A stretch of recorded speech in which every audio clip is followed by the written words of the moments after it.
Handa na ba ang inyong mga puso para sa isang kwentong susubok sa inyong pananaw tungkol sa pag-ibig at pamilya? Halina't samahan ninyo akong muli sa isang paglalakbay na puno ng lihim, sakit at pag-asa. Sinasabi nila, lahat ay kayang bilhin ng pera. Ang pinakamagagaling na doktor, ang pinakamasasarap na pagkain, ang pinakamalaking mansyon. Ngunit paano kung ang tanging lunas na kailangan ay isang bagay na hindi nabibili? Isang payapang puso at isang himig mula sa nakaraan. Dumagundong ang tunog ng teleponong ibinagsak sa mamahaling kahoy ng lamesa ni Alon Montenegro. Kasabay nito ang pagguhit ng galit sa kanyang mga mata. Isang galit na pinanday ng 2 buwang pag-aalala at kawalan ng pag-asa. Walang silbi. Sigaw niya sa katahimikan ng kanyang marangyang opisina sa loob ng Hacienda de la Esperanza. Ang mga salita ay tila lason na lumabas sa kanyang bibig. Sa labas, perpekto ang lahat. Ang hardin ay namumulaklak. Ang mga katulong ay abala sa kanilang gawain. At ang sikat ng araw ay nagbibigay buhay sa buong hacienda. Ngunit sa loob ng mga pader na yon, sa loob ng puso ni Alon, may isang unti-unting namamatay. Ang kanyang anak. Ang kanyang kaisa-isang anak na si Sinag, 2 buwan. 60 araw na tila isang walang katapusang parusa. 60 araw ng pagtanggi ni Sinag na kumain. Ang pinakamahuhusay na pediatric specialist, nutritionist, at child psychologist sa buong bansa ay sumuko na. Walang sakit. Walang pisikal na dahilan. Ang sabi nila, nasa isip lang daw ng bata. Ngunit paano mo gagamutin ang isang bagay na hindi mo nakikita? Bumukas ang pinto at pumasok si Isla, ang kanyang asawa. Nakasuot ito ng isang eleganteng puting bestida at ang kanyang mukha ay pinalamutian ng isang perpektong ngiti. Isang ngiting hindi kailanman umabot sa kanyang mga mata. Darling, I was just talking to the caterer for our anniversary party. Wika nito, ang boses ay kalmado at tila walang anumang problema sa mundo. I think we should go with the European menu. Mas sosyal tingnan. Nanlisik ang mga mata ni Alon. Party? Isla. Nasa bingit ng pagkakasakit ang anak natin. At yan ang iniisip mo? Hindi na bago ang ekspresyon ni Ahila. Lumapit ito at inayos ang kurbata ng asawa. Alon, the doctor said it's psychological. He's just being difficult. Ginagawa lang niya yan para makuha ang atensyon natin. Huwag nating hayaang kontrolin ng isang bata ang buong buhay natin. Besides, this party is important for your business partners. Para kay Alon, ang mga salita ni Isla ay sampal sa kanyang pagkatao. Nakikita niya ngayon ang malaking pader sa pagitan nilang dalawa. Isang pader na matagal nang nandoon, pero ngayon lang niya piniling harapin. Ang pag-aalala ni Isla ay hindi para sa anak nila, kundi para sa imahe ng kanilang perpektong pamilya. Tumayo siya at lumabas ng opisina, hindi na pinansin ang pagtawag ni Ayla. Dumiretso siya sa security room kung saan naroon ang mga monitor ng CCTV. Doon, sa isa sa mga screen, nakita niya ang isang eksenang nagpatigil sa kanyang mundo. Nasa playroom si Sinag, nakaupo sa isang sulok, payat at matamlay. Sa harap niya, nakaluhod ang isang babae. Ito si Liwayway Di Makulangan, ang huli sa mahabang listahan ng mga aplikanteng yaya na kanyang ininterview kaninang umaga.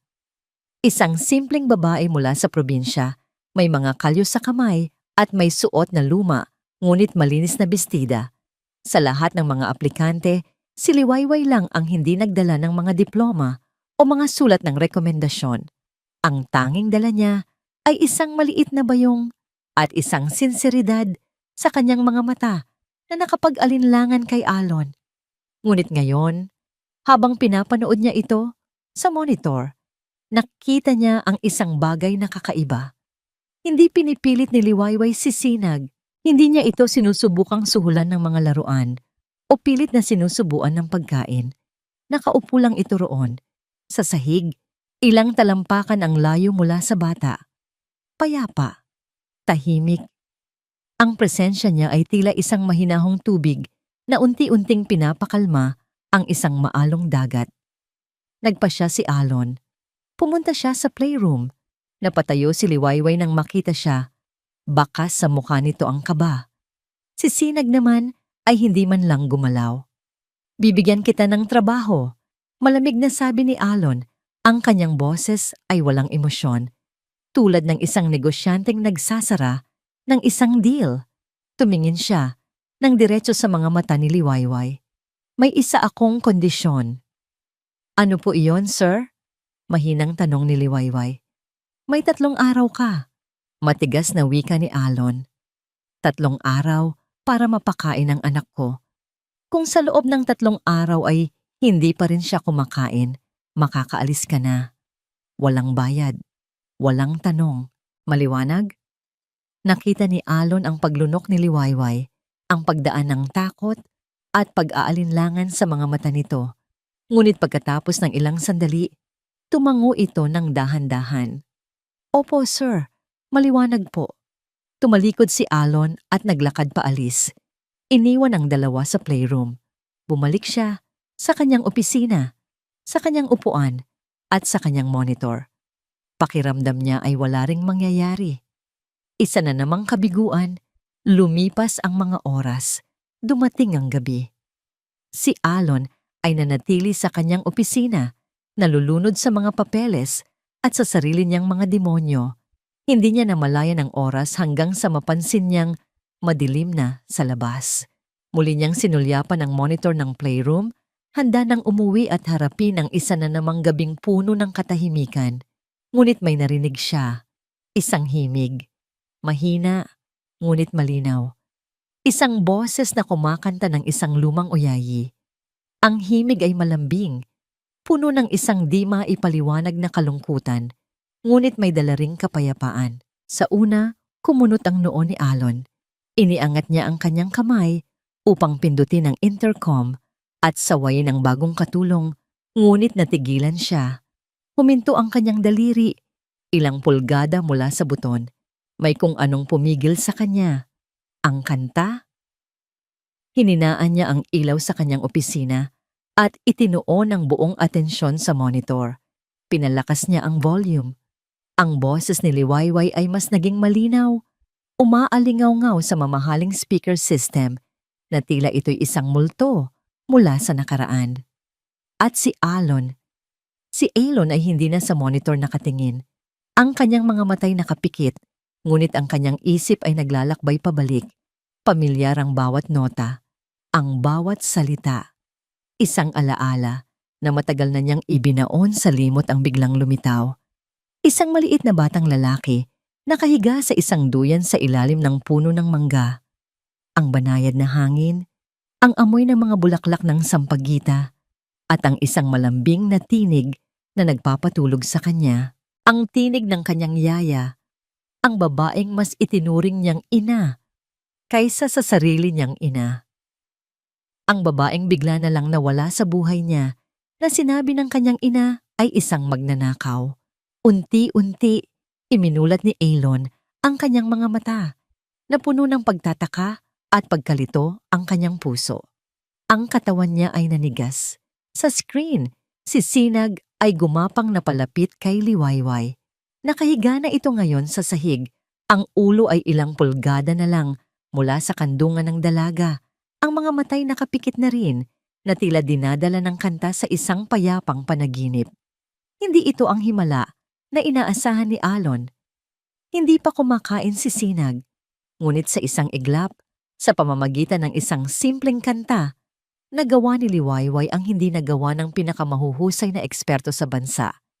Binigyan niya ng kapayapaan ang kanyang anak. Pero hindi iyon ang gumulantang sa buong pagkatao ni Alon. Iisa lang ang tanong na umikot sa kanyang isipan. Isang tanong na bumutas sa pader ng yelo na matagal nang bumalot sa kanyang puso. Ang kantang iyon, ang oyayi na iyon, iyon ang kantang kinakanta sa kanya ng kanyang yaya. Mahigit 20 taon na ang nakalipas. Isang kantang silang dalawa lang ang nakakaalam. Paano? Paano nalaman ng isang estrangherang tulad ni Liwayway ang himig ng kanyang nakaraan? Pakiramdam ni Liwayway ay para siyang pumasok sa isang magandang kulungan.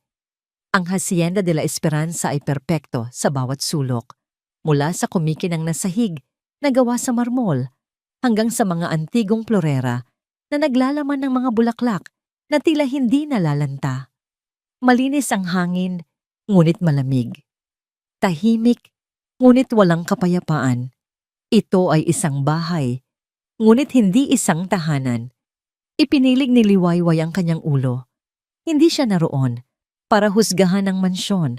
Naroon siya para sa isang misyon, isang pangakong binitawan niya sa puntod ng kanyang ina. At ang unang hakbang ay ang alagaan ng batang si Sinag. Dahan-dahan niyang binuksan ang pinto ng playroom. Ang silid ay mas malaki pa sa buong bahay nila sa Baryo Amihan. Puno ito ng mga laruan, mga robot na kumikislap, mga kotseng di remote control, mga librong makukulay ang pabalat. Ngunit lahat ng iyon ay nakasalansan ng maayos sa estante. Tila hindi pa nagagalaw, tila palamuti lamang. Sa gitna ng lahat ng karangyaan, nakaupo si Sinag sa isang sulok, yakap ang kanyang mga tuhod. Isang maliit na islang naliligaw sa gitna ng malawak na karagatan ng mga mamahaling bagay. Nakaramdam ng habag si Liwayway. Ang mga bata sa kanilang baryo ay masayang naghahabulan sa dalampasigan kahit na ang tanging laruan nila ay mga tansan at lumang gulong. Ang batang ito, mayroon ng lahat, ngunit ang lungkot sa kanyang mga mata ay mas malalim pa sa dagat na kanyang nilakihan. Hindi siya nagsalita. Pumasok siya sa silid at nagsimulang mag-ayos. Habang nagpupunas ng alikabok sa mga laruan, sinimulan niyang kausapin ang bata na parang matanda, na parang kaibigan. Alam mo, Sinag, panimula niya, ang boses ay mahinahon.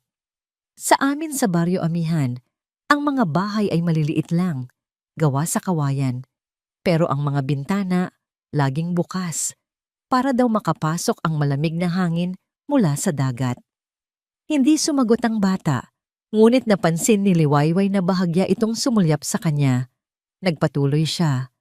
Ang mga laruan namin doon, mga bangkang papel. Pinapalutang namin sa tabing dagat. Nag-uunahan kami kung kaninong bangka ang unang makakarating sa buhangin. Simple lang, pero masaya. Kinuwento niya ang lahat. Ang tunog ng mga alon sa gabi, ang amoy ng inihaw na isda, ang kislap ng mga bituin kapag walang kuryente. Ibinahagi niya ang kanyang mundo, isang mundong simple at puno ng buhay. Sa isang batang nabubuhay, sa isang gintong hawla. Pagkatapos ng halos isang oras, tumayo siya. Gagawa lang ako ng merienda natin, sabi niya, kahit alam niyang hindi ito kakain. Sa malawak at modernong kusina, nakaramdam siya ng pagkailang, ngunit isinantabi niya iyon. May nakita siyang kaunting manok sa ref at bigas sa lalagyan. Agad niyang naisip ang luto ng kanyang ina. Habang naghihiwa ng luya at bawang, sinimulan niyang humimig ng isang pamilyar na kanta. Ang oyayi na itinuro sa kanya ng kanyang ina, ang kantang nagpapakalma sa kanya kapag malakas ang bagyo. Isinangag niya ang bigas at mga sangkap at di nagtagal, ang buong kusina ay napuno ng mabangong amoy ng mainit na arroz caldo. Dinala niya ang 2 maliit na mangkok sa playroom. Inilapag niya ang isa sa sahig, malayo ng kaunti kay Sinag.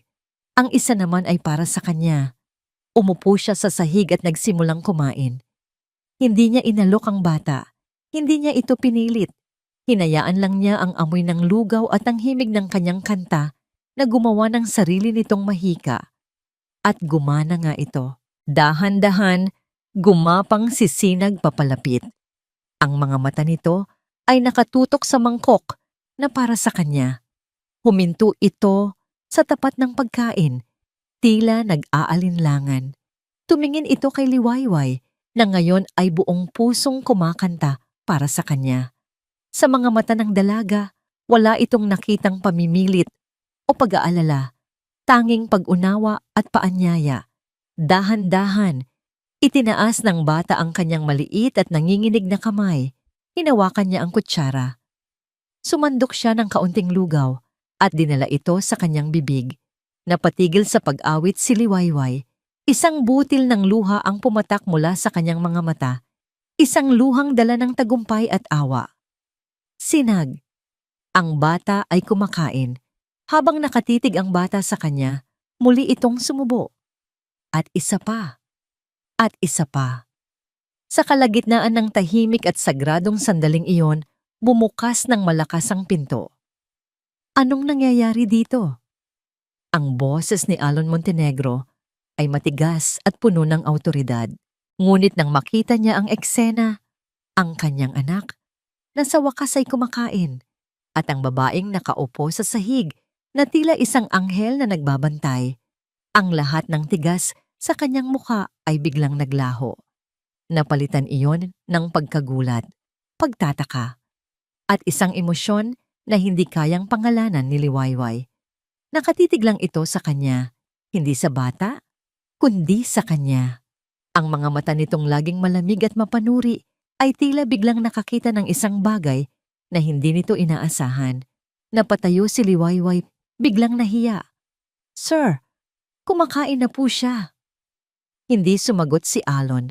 Nanatili lang itong nakatayo sa may pinto. Sementado sa kinatatayuan, ang titig ay malalim at nakakalunod. Sa katahimikan na namagitan sa kanila, may isang bagong tensyon na nabuo. Isang bagay na mas komplikado pa sa relasyon ng isang amo at isang katulong. At sa sandaling iyon, isang anino ang humarang sa liwanag mula sa pinto. Pumasok si Ayla. May ngiti sa kanyang mga labi. "Darling, anong..." Napatigil ito. Ang kanyang mga mata ay lumipat mula sa asawa, patungo kay Sinag na may hawak na kutsara at huli kay Liwayway. Ang ngiti sa mga labi ni Aisla ay unti-unting naglaho, na parang isang bulaklak na biglang nalanta sa gitna ng malamig na gabi. Nanigas ang kanyang mukha nang makita ang paraan ng pagtitig ng kanyang asawa sa bagong katulong. Isang tingin na sa loob ng maraming taon nilang pagsasama ay hindi niya kailanman natanggap. Para kay Aisla Puentebella Montenegro, ang tagumpay ay isang sandata, at ang babaeng simple na nagngangalang Liwayway sa isang iglap ay tila naagaw ang sandatang yon mula sa kanya. Ang paraan ng pagtitig ni Alon sa babaeng iyon sa playroom, isang tingin na puno ng pagkamangha na hindi pa niya kailanman nakita, ay isang sampal sa kanyang mukha. Sa loob ng 2 buwan, ginawa niya ang lahat para magmukhang isang perpektong ina. Kinausap niya ang pinakamahuhusay na doktor, naghanda ng mga mamahaling pagkain na itinapon lang, at nagpakita ng tamang antas ng pag-aalala sa harap ng ibang tao. Ngunit lahat ng yon ay walang nangyari. Tapos darating ang isang probinsyanang ito. Magluluto lang ng lugaw at kakanta ng isang lumang uyayi, at sa isang hapon lang, nagawa na niya ang himala. Hindi ito himala para kay Isla. Ito ay isang insulto. Kinabukasan, isinuot ni Isla ang kanyang pinakamatamis na ngiti. Isang maskarang gawa sa seda at lason. Ipinatawag niya si Liwayway sa sala. "Liwayway hija," malambing niyang sabi habang inaayos ang isang bulaklak sa florera. "Nagpapasalamat ako sa ginawa mo para kay Sinag. Dahil dyan, naisip kong ituloy na ang aming anniversary party ngayong Sabado. Isang maliit na salo-salo lang para sa aming mga malalapit na kaibigan at business partners." "Naku, mabuti naman po, ma'am," sagot ni Liwayway, baka sa mukha ang sinseridad. Ngumiti si Isla. "At dahil espesyal ka na sa pamilyang ito, gusto kong ikaw mismo ang magsilbi sa mga bisita ko para maipakita ko sa kanila kung gaano kahusay ang mga taong nagtatrabaho dito sa hasyenda." Ang mga salita ay matamis, ngunit ang intensyon ay mapait. Gusto niyang ipamukha sa lahat, lalo na kay Alon, kung saan talaga lulugar si Liwayway, isang katulong. Dumating ang gabi ng Sabado. Ang Hacienda de la Esperanza ay naging isang munting palasyo na kumikinang sa ilaw ng mga chandelier. Ang mga bisita, na pawang mayayaman at makapangyarihan, ay nagkalat sa sala May hawak na mga kopita ng champagne at si Liwayway sa kanyang simpleng uniforme ay pabalik-balik mula sa kusina. Bit-bit ang isang mabigat na bandehang pilak. Bawat hakbang niya ay maingat. Bawat ngiti ng mga bisita ay tila isang pangungutya. Nararamdaman na niya ang mga mata ni Isla na nakasunod sa bawat galaw niya. Naghihintay na siya'y magkamali. At hindi nga nagtagal, nangyari ang inaasahan ni Isla. Habang inaalok ng inumin ng isang senadora, isang bisita ang biglang humarang sa daan ni Liwayway. Bahagya siyang natabig. Isang kupita ng red wine ang tumapon sa puting-puting alpombra. Ay! Sigaw ng senadora. Lahat ay napatingin. Namutla si Liwayway. Agad na lumapit si Isla. Ang muka ay nagpapakita ng perpektong pagkabalisa. Oh my goodness! Liwayway! Ano ba namang pag-iingat yan? Ang boses niya ay sapat na malakas para marinig ng lahat. Naku, Senator, pasensya na po kayo. Bago lang kasi siya. Taga-probinsya. Hindi pa sanay sa ganitong mga okasyon. Bawat salita ay isang karayom na tumutusok sa pagkatao ni Liwayway.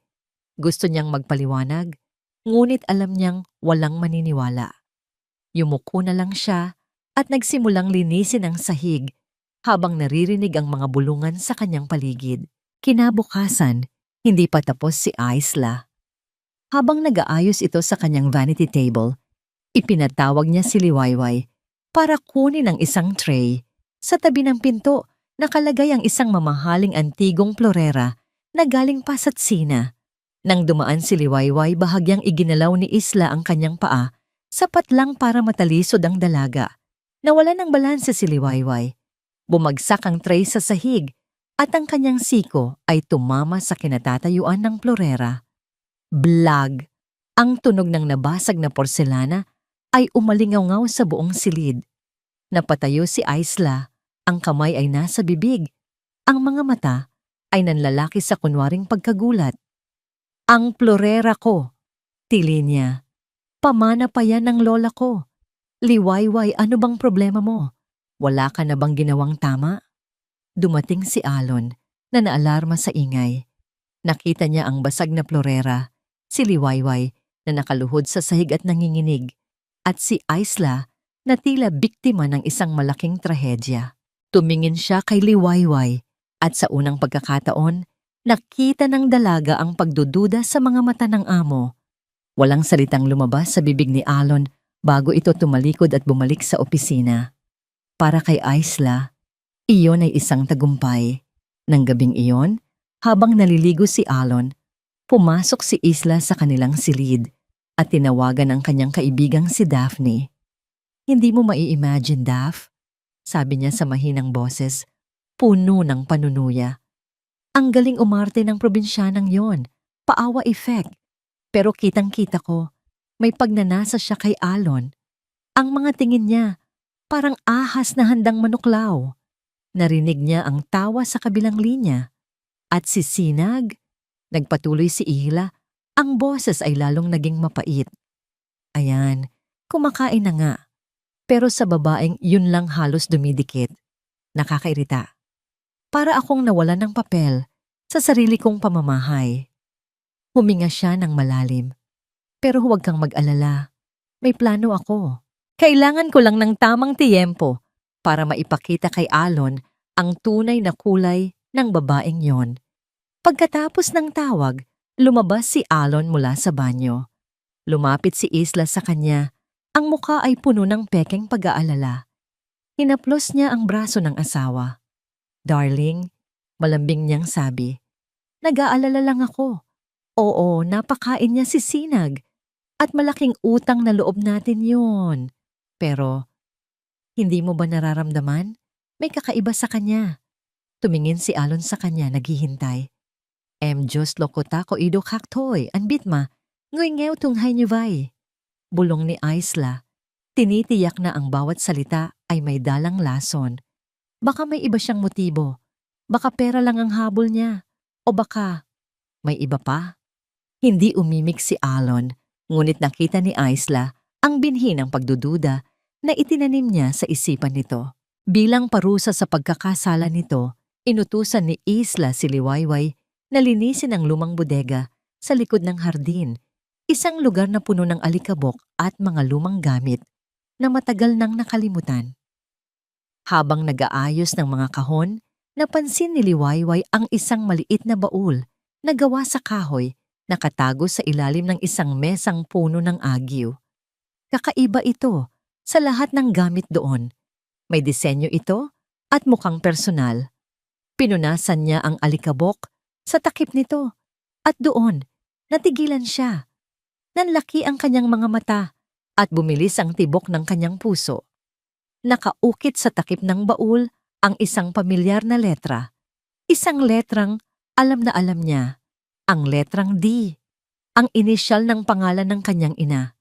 Ang letrang D na nakaukit sa lumang baul ay tila isang bakal na humigop sa lahat ng lakas sa katawan ni Liwayway. D para sa di makulangan. D para kay Dahlia, ang kanyang ina. Nanginginig ang mga kamay na hinaplos niya ang ukit. Ito ba yon? Ito na ba ang sagot sa mga tanong na matagal na niyang daladala? Sinubukan niyang buksan ang baul, ngunit nakakandado ito.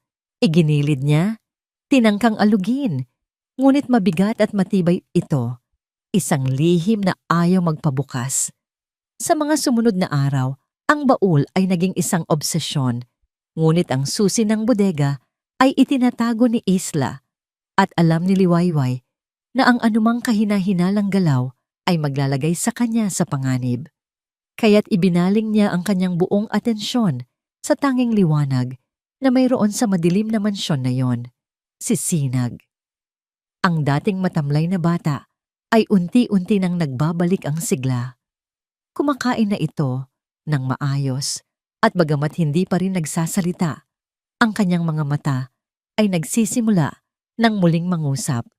Isang umaga, dinala siya ni Liwayway sa hardin sa isang bahagi na tila napabayaan na. "Tingnan mo, Sinag," sabi ni Liwayway habang tinuturo ang isang tuyot na plat ng lupa.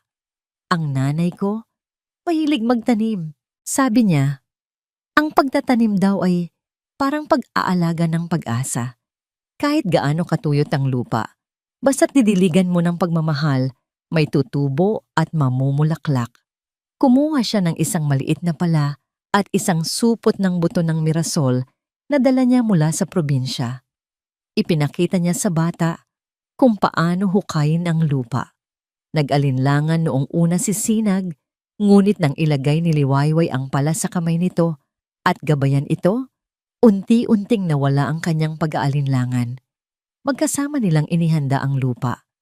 Ang maliliit na kamay ng bata, na dati laging nakakuyom, ay natutong humawak sa lupa. Sa unang pagkakataon, sa loob ng mahabang panahon, isang maliit na ngiti ang sumilay sa labi ni Sinag habang inilalagay nila ang mga buto sa lupa. Mula sa bintana ng kanyang opisina sa ikalawang palapag, nasaksihan lahat ni Alon ang pangyayaring iyon. Nakita niya ang pagbabago sa kanyang anak. Ang dating anino na gumagala sa mga pasilyo ay ngayon naroon sa ilalim ng araw, naglalaro sa lupa, tumatawa ng walang tunog.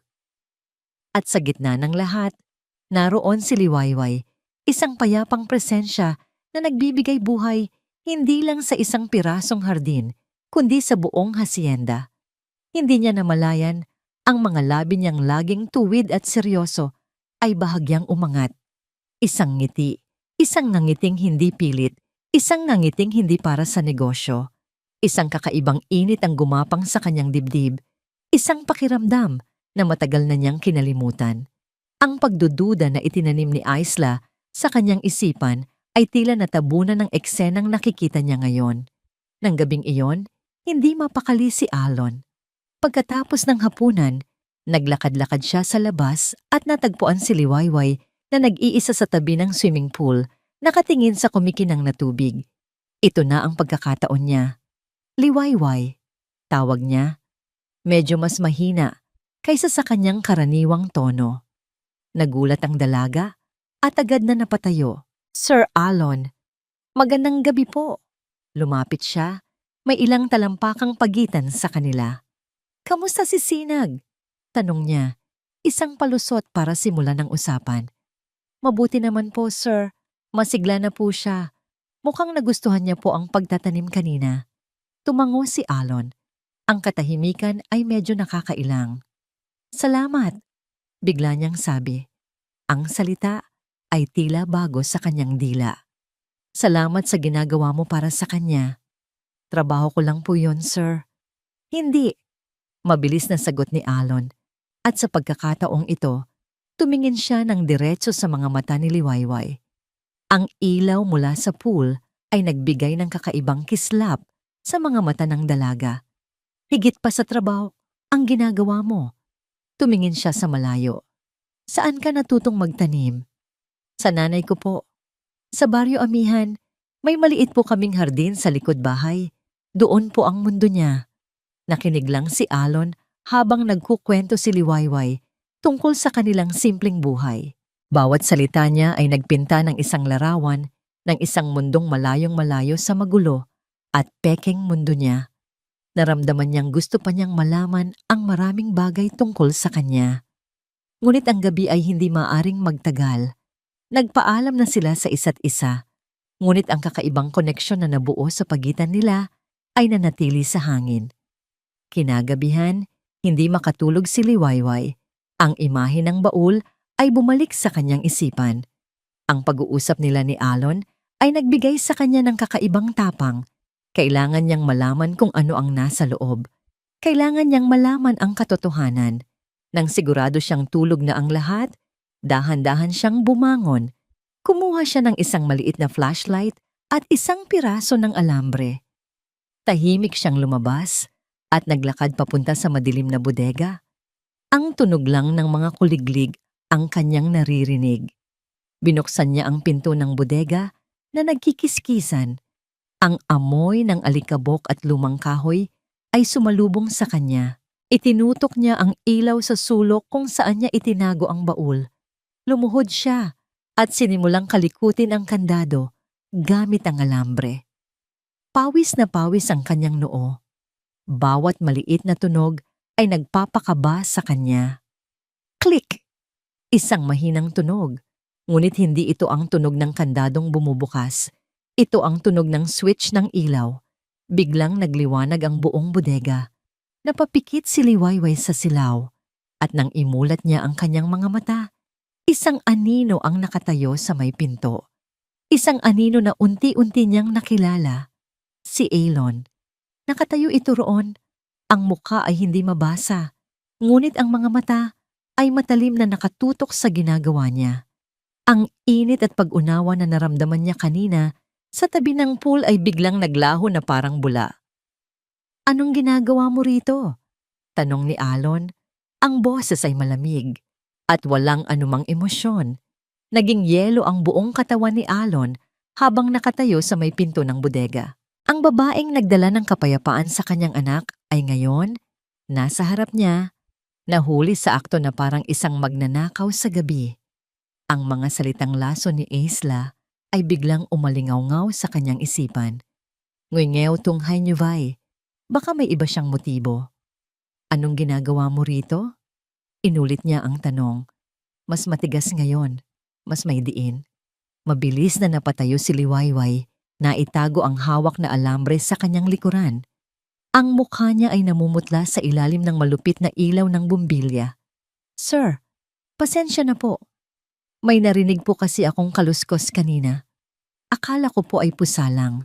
Inayos ko na rin po sana itong mga gamit habang nandito na ako. Isang napakahinang dahilan. Alam ito ni Alon at batay sa takot sa mga mata ni Liwayway, alam din ito ng dalaga. Tumingin si Alon sa baul na nasa paanan ni Liwayway. Pagkatapos ay ibinalik ang tingin sa mga mata nito. Gusto niyang maniwala. Isang bahagi sa kanya, ang bahaging nakakita kung paano niya alagaan si Sinag, ang bahaging nakarinig ng kanyang mga kwento sa tabi ng pool, ay gustong-gustong maniwala sa kanya. Ngunit ang Alon Montenegro na isang negosyante, ang Alon na lumaki sa mundo ng panlilinlang at mga nakatagong interes ay hindi kaya. Hindi niya kayang tumingin ng diretso sa mga mata nitong puno ng pagsusumamo. Ibinaling niya ang tingin sa pader. "Huwag mo nang uulitin ito," sabi niya. Ang boses ay walang kabuhay-buhay. "Bumalik ka na sa kwarto mo." Tumalikod siya at hindi na hinintay ang sagot nito. Habang naglalakad pabalik sa mansyon, narinig niya ang mahinang pagsara ng pinto ng bodega. Hindi niya ito nilingon. Pakiramdam niya ay may dalawang lobo na naglalaban sa loob ng kanyang dibdib. Ang pagdududa at isang damdaming hindi pa niya kayang pangalanan. Kinabukasan, hindi na niya natiis. Sa seguridad ng kanyang opisina, tinawagan niya ang kanyang pinaka-pinagkakatiwalaang personal na investigador. "Miguel," sabi niya sa telepono, "may ipapahanap ako sa'yo. Isang babae, liwayway di makulangan, taga Baryo Amihan. Alamin mo ang lahat tungkol sa kanya. Pamilya, pinagkakautangan, anumang record. Gusto kong malaman kung sino talaga siya." Sa hapunan ng gabing iyon, ang tensyon sa pagitan nilang tatlo, Alon, Isla, at ang anino ni Liwayway, ay halos nahihiwa ng kutsilyo. Si Sinag ay masayang kumakain ng sinigang na niluto ni Liwayway. Hindi alintana ang digmaang namumuo sa paligid niya. "Nakakatuwa talaga," biglang sabi ni Isla habang tinutusok ng tinidor ang kanyang pagkain. "Isang florera na nagkakahalaga ng ₱250,000 ang nabasag, pero ang may gawa, parang walang nangyari. Tila mas mahalaga pa ang marunong magluto ng lugaw kaysa maging maingat sa mga pamana ng pamilya." Isang direktang patama. Napahinto sa pagsubo si Alon. Tumingin siya sa kanyang asawa na may ngiti pa ring mapanlibak sa mga labi. Ang dating Alon ay hahayaan lang itong lumipas. Ngunit ang Alon ngayon, na nakita kung paano ngumiti ang kanyang anak dahil sa babaeng iyon, ay hindi na kaya. "Tama na, Isla." Ang mga salita ay simple, ngunit ang bigat at lamig nito ay nagpatigil sa lahat. Napatingin si Isla sa kanya, hindi makapaniwala. "What did you say?" Sabi ko, "Tama na." Pag-ulit ni Alon, ang boses ay kalmado, ngunit may bakal na determinasyon. "Kumakain tayo." Natikom ni Isla ang kanyang bibig. Ang hapunan ay natapos sa isang nakabibinging katahimikan. Ngunit alam ni Alon na hindi doon nagtatapos ang lahat. Ang binhi ng pagdududa ay naroon pa rin. Kinagabihan, hindi siya mapakali sa kanyang pag-aaral. Ang imahe ng baul sa bodega ay bumalik sa kanyang isipan. May kung anong pamilyar dito. Isang pakiramdam na tila bahagi ito ng kanyang nakaraan. Iniwan niya ang kanyang mga papeles at nagtungo sa lumang silid ng kanyang ina, isang lugar na bihira ng buksan. Binuksan niya ang mga aparador, ang mga lumang kahon. Naghahanap siya ng hindi niya alam kung ano. Marahil ay isang lumang susi. Naalala niya na ang kanyang ina ay may isang lalagyan ng mga susi para sa lahat ng bagay sa hasyenda. Ngunit wala siyang nakita. Ang tanging nahanap niya ay mga lumang album ng litrato at mga alahas na matagal nang hindi na isusuot. Bumalik siya sa kanyang opisina. Lalong gulong-gulo ang isipan. Sino ka ba talaga? Liwayway di makulangan. Ano ang itinatago mo? Habang iniisip niya ito, biglang tumunog ang kanyang telepono. Isang pribadong numero. Si Miguel. "Sir," sabi ng boses sa kabilang linya, "may nakuha na po ako. Medyo mahirap lang po dahil halos walang record ang pamilya nila." "Just tell me what you found." Walang pasensyang sabi ni Alon. Nag-alinlangan sandali ang investigador. "Sir, wala naman po siyang criminal record. Malinis po. Ang tanging lumabas lang ay malaki ang pagkakautang ng pamilya nila dahil sa pagkakasakit ng kanyang ina, si Dalia Di Makulangan, na pumanaw na rin po." Kumunot ang noo ni Alon. "Iyon lang?" "May isa pa po, sir," sabi ni Miguel. "At medyo kakaiba po ito. Yung apelyido niyang Di Makulangan, lumabas po sa mga lumang employment records ng hacienda ninyo." Napatuwid ng upo si Alon, biglang bumilis ang tibok ng kanyang puso. Nagpatuloy ang investigador, Hindi alam ang bigat ng kanyang mga salita. May isang Dalia di Makulangan na nagtrabaho dyan bilang yaya. Mahigit 20 taon na po ang nakalipas. Tinanggal daw po sa trabaho dahil sa kaso ng pagnanakaw. Ang telepono ay tila naging isang piraso ng yelo sa kamay ni Alon. Ang hangin ay tila naubos sa silid. Ang oyayi, ang pamilyar na himig, ang pangalan, Dahlia, ang apelyido, di Makulangan. Ang lahat ng piraso ng palaisipan, ang kantang matagal na niyang kinalimutan, ang baul sa bodega, ang biglaang pagdating ni Liwayway, ay biglang nagkabit-kabit sa kanyang isipan. Bumubuo ng isang larawang hindi niya inaasahan at hindi niya gustong makita. Ang mga salita ng investigador ay parang mga pako na ibinaon sa pandinig ni Alon. Dalia, di Makulangan. Yaya, pagnanakaw. Biglang nagliwanag ang lahat sa isang nakakasilaw na pagsabog. Ang oyayi, ang baul, ang pamilyar na apelyido. Hindi ito nagkataon lamang. Ito ay isang multo mula sa nakaraan na bumalik upang singilin siya. Isang alaala ang sumagi sa kanyang isipan.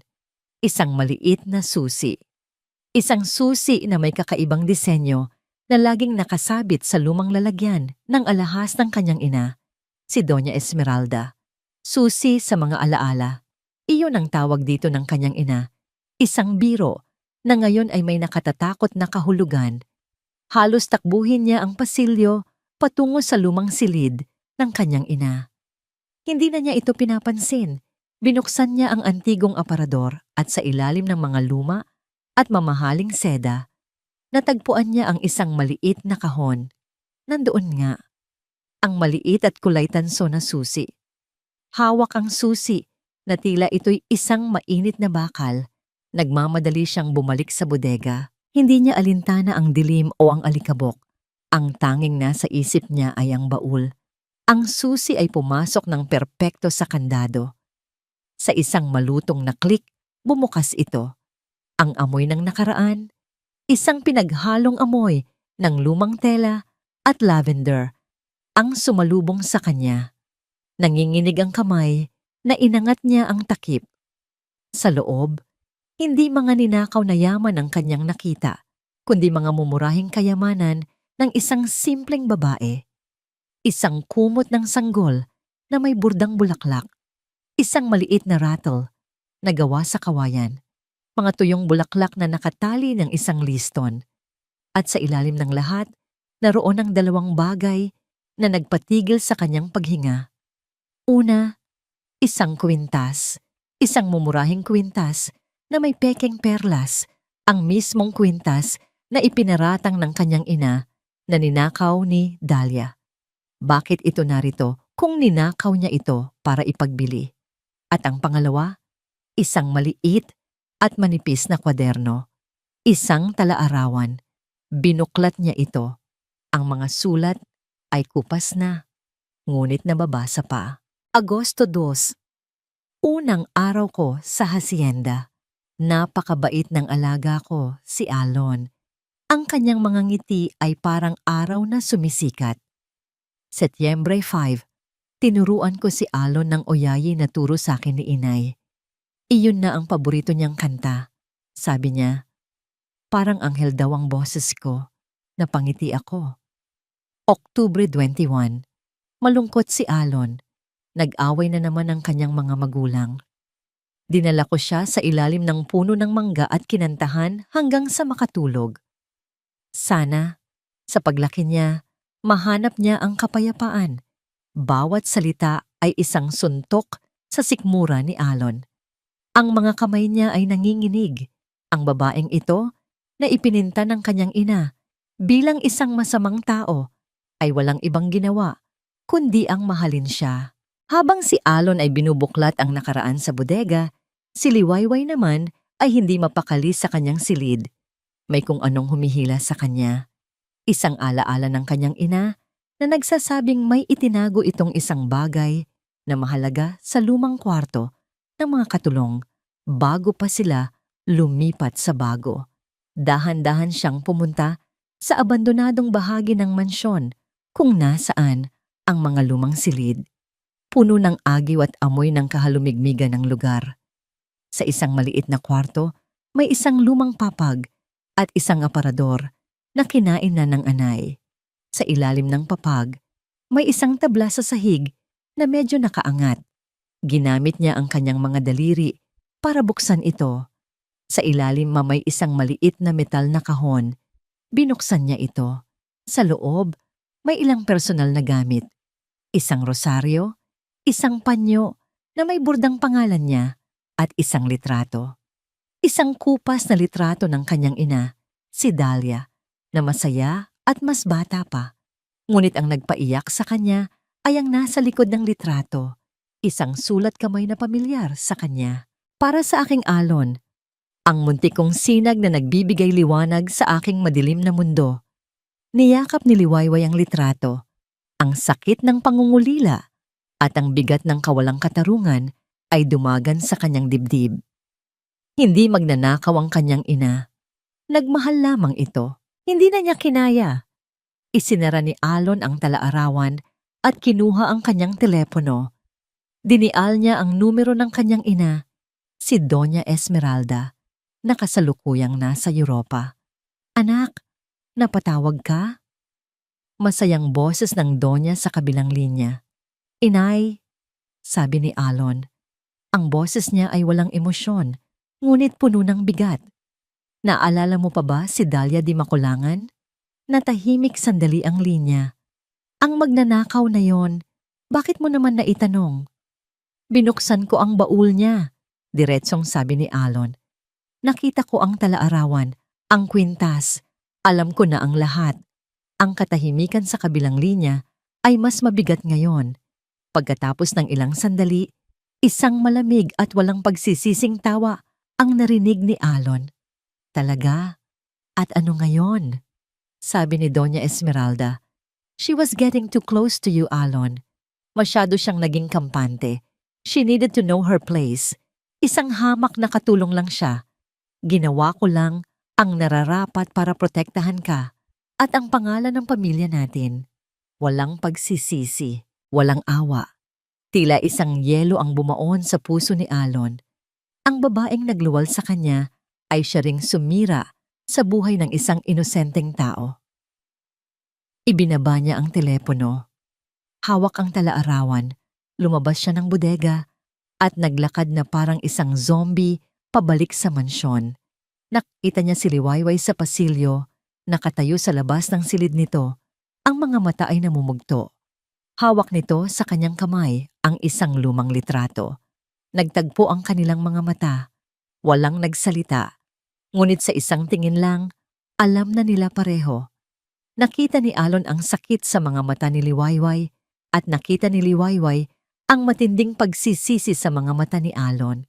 Dahan-dahan, itinaas ni Alon ang talaarawan. Isang tahimik na pag-amin sa lahat ng kasalanan ng kanyang pamilya. Bubuksan na sana ni Alon ang kanyang bibig para humingi ng tawad, isang tawad na alam niyang hindi sapat, ng isang boses ang bumasag sa kanilang sandali. Isang boses na malamig, matamis, at puno ng panunuya. Talagang nakakaantig. Wika ni Isla habang dahan-dahang lumabas mula sa dilim ng kabilang pasilyo, kung saan malinaw niyang narinig ang buong pag-uusap sa telepono. Isang mapaninlang na ngiti ang gumuhit sa kanyang mga labi. Nakakaiyak naman. Anak pala ng isang magnanakaw, ang babaeng pilit inaakit ang asawa ko para maghiganti. Para kay Isla, ang pagkakataon ay isang prutas na kailangang pitasin sa tamang panahon. At ang eksena sa pasilyo, ang basang mga mata ni Liwayway, ang nagkasalang mukha ni Alon, ay ang pinakahinog, pinakamatamis na prutas na nakita niya. Sa wakas, hawak na niya ang kutsilyo. Ang kailangan na lang niya ay itago ito sa likod ng isang ngiti. Hindi siya gumawa ng eksena ng gabing iyon. Hinayaan niya si Alon na malunod sa kanyang pagkakasala. Hinayaan niya si Liwayway na magdalamhati sa kanyang silid.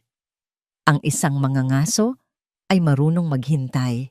Kinabukasan, isinuot niya ang kanyang pinakamabait na mukha Isang ekspresyon ng maunawaing asawa at madamaying amo. Ipinatawag niya si Liwayway hindi sa sala o sa kusina, kundi sa pribadong hardin sa likod ng kanilang silid. Isang lugar na sagrado para sa kanya. Isang lugar na nagpapahiwatig ng pagtitiwala. Nadatnan niya si Liwayway na nakayuko, hindi makatingin ng diretsyo. Liwayway, panimula ni Isla. Ang boses niya ay kasing lambing ng seda. Maupo ka. Umupo ang dalaga sa isang silyang bakal. Ang mga kamay ay nasa ibabaw ng kanyang kandungan, nanginginig. Narinig ko ang lahat kagabi, sabi ni Isla, puno ng pekeng awa. Ang pag-uusap ni Alon sa telepono. Ang lahat. Hindi mo mailalarawan kung gaano ako nasasaktan para sa'yo at sa iyong ina. Nag-angat ng tingin si Liwayway. Ang mga mata ay puno ng gulat at pag-aalinlangan. Alam kong mahirap paniwalaan. Nagpatuloy si Igla. Pero hindi ako katulad ng biyenan ko. Ang ginawa niya sa nanay mo ay isang kasuklam-suklam na bagay. Isang kasalanan na kailanman ay hindi mababayaran. Dahan-dahan, inilabas ni Isla ang isang sobre mula sa kanyang bulsa at inilapag ito sa mesa. Isang makapal na sobre. Hindi ito kabayaran, Liwayway. Walang halaga ang kayang bumili sa dangal ng isang tao. Isipin mo na lang na ito ay isang tulong. Isang paraan para makapagsimula ka ng bagong buhay malayo sa lugar na ito na nagdulot sa inyo ng labis na sakit. Tiningnan ni Liwayway ang sobre pagkatapos ay umiling. Hindi ko po kailangan ng pera, ma'am. Ang gusto ko lang po ay malinis ang pangalan ng nanay ko. Ito na ang hinihintay ni Ayla. Isang perpektong sagot. Isang sagot na magagamit niya. Ngumiti siya. Naiintindihan ko at hinahangaan kita dahil diyan. Kinuha niya ang sobre. Kung gayon, kailangan nating gumawa ng paraan para makuha mo ang hustisya. Nang hapong iyon, muling ipinatawag ni Isla si Liwayway. Sa pagkakataong ito, sa kanyang pribadong sitting room. Isang silid na pinalamutian ng mga painting at porselana. Bago pumasok ang dalaga, maingat na pinindot ni Isla ang isang maliit na buton sa gilid ng isang eleganteng digital voice recorder na nakapatong sa kanyang mesa, nakatago sa likod ng isang florera. Maupo ka ulit, Hija, sabi ni Isla. Gusto kong malaman mo na kakampi mo ako. Nagsimula siyang magsalita. Ang bawat salita ay maingat na pinili para pukawin ang damdamin ni Liwayway.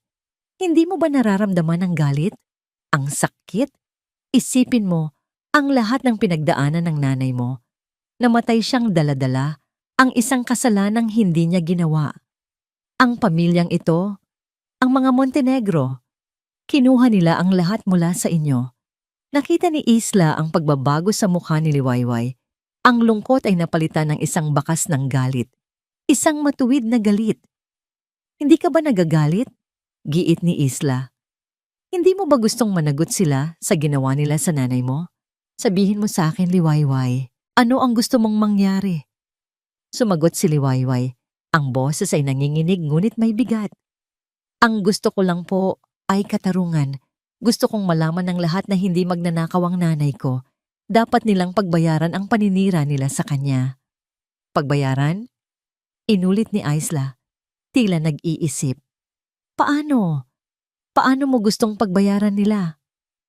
Hindi ko po alam. Nalilitong sabi ni Liwayway. Gusto kong ibalik nila ang dangal na kinuha nila. Gusto kong maranasan nila kahit kaunti lang ang sakit na dinanas namin.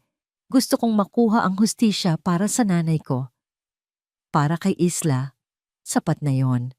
Ang mga salitang pagbayaran, sakit, makuha, perpekto. Kinabukasan, nagpanggap siyang tumawag sa isang abogado habang naroon si Liwayway. Yes, attorney. I want to help her get what she deserves. Full compensation. Everything that was taken from her. Ang huling piraso ng kanyang plano ay ang paghihintay. Hinintay niya ang gabi Kung kailan si Alon ay nasa kanyang opisina, nag-iisa at malalim ang iniisip. Kitang-kita niya sa mukha ng asawa ang pagkakonsensya at ang namumuong pagtingin para kay Liwayway. Oras na para patayin ang damdaming iyon. Kumatok siya at pumasok. Dala ang isang tasa ng kape at ang kanyang pinaka-nag-aalalang mukha. Alon darling, malambing niyang sabi. Kanina pa kita pinagmamasdan. Alam kong nababagabag ka at lalo akong natatakot para sa'yo.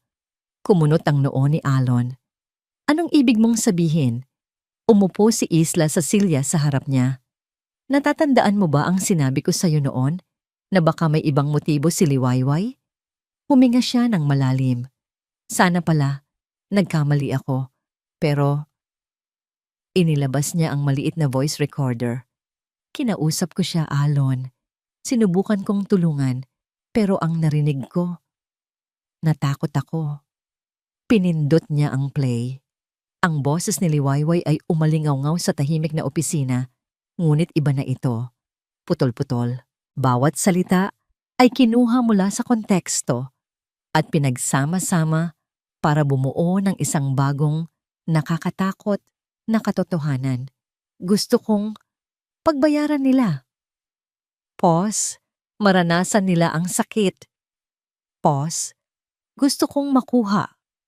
Isang mas mahabang pause na tila nag-iisip ng masama. Ang lahat. Ipinatong ni Isla ang kanyang kamay sa braso ni Alon na ngayon ay naninigas. Nakikita mo na ba, Alon? Hindi katarungan ang habol niya. Pera. At paghihiganti. Ginagamit ka lang niya. Ginagamit niya si Sinag. At hindi ako papayag na saktan niya ang pamilya ko. Tumingin si Alon sa kanya. Pagkatapos ay sa recorder. Ang pagkakasala sa kanyang mga mata ay unti-unting napalitan ng isang pamilyar na damdamin. Ang malamig at matalim na yelo ng pagdududa. At ngayon, ng isang matinding pagtataksil. Ang tunog mula sa voice recorder ay parang lason na dahan-dahang gumapang sa bawat ugat sa katawan ni Alon. Pinapatay ang anumang natitirang init at pagtitiwala na nagsimulang tumubo sa kanyang puso.